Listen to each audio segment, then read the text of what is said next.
అందరికీ హాయ్ అండి. Welcome back to my channel. Today వచ్చేసి ఒక స్పెషల్ రెసిపీతో వచ్చేసానండి. ఎందుకంటే ఇది మా హస్బెండ్ చేస్తున్నారు.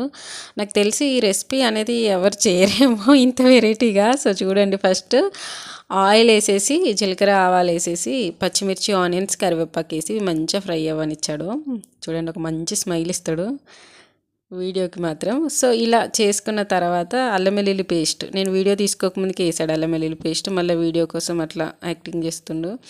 పసుపు ఇది వేసుకున్న తర్వాత మంచిగా ఫ్రై అవ్వనివ్వండి దీన్ని మొత్తం. ఇదైతే నాకు తెలిసి ఎప్పుడన్నా నా వంటలు నాకు బోర్ కొట్టినప్పుడు, నాకు ఏం తినాలనిపించినప్పుడు మాత్రం చేయమని చెప్తాను. మన వంటలు కూడా మనకు బోర్ కొడతాయి కదండి అప్పుడప్పుడు చేసుకొని. సో ఒక 3 ఎగ్స్ అనేది బ్రేక్ చేసేసి ఇలా వేసుకొని వీటిని కూడా మంచిగా ఫ్రై అవ్వనివ్వండి. ఇది మా ఆయన స్పెషల్ రెసిపీ అని చెప్పొచ్చు. చాలా అంటే చాలా టేస్టీగా ఉంటుంది రెసిపీ మాత్రం. మీరు ఒకసారి ట్రై చేయండి, తప్పకుండా ట్రై చేయండి. ఇంతవరకు కూడా సాల్ట్ వేయలేదు దీంట్లో. సాల్ట్ వేయలేదు ఇంకా అని అడిగితే నేను ఎలా చేస్తే అలా వీడియో తీసుకో అని చెప్తున్నాడు.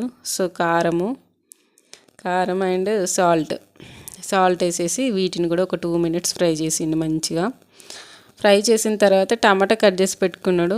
ఆనియన్స్ తర్వాత వేయాలి కదా టమాటో, లేదు లాస్ట్లో వేస్తాను, నేను ఈ ప్రాసెస్లోనే చేస్తా అన్నాడు. సరేలే అనేసి వీడియో తీసుకుంటుండగా మనకు వీడియో పోస్ట్ చేద్దామనేసి సో ఒక 2-3 మినిట్స్ అలా ఉంచేసి లైట్గా అవి ఉడికిన తర్వాత ఒక చికెన్ మసాలా అండ్ కొద్దిగా కొత్తిమీర యాడ్ చేసి దించేసిండండి అంతే.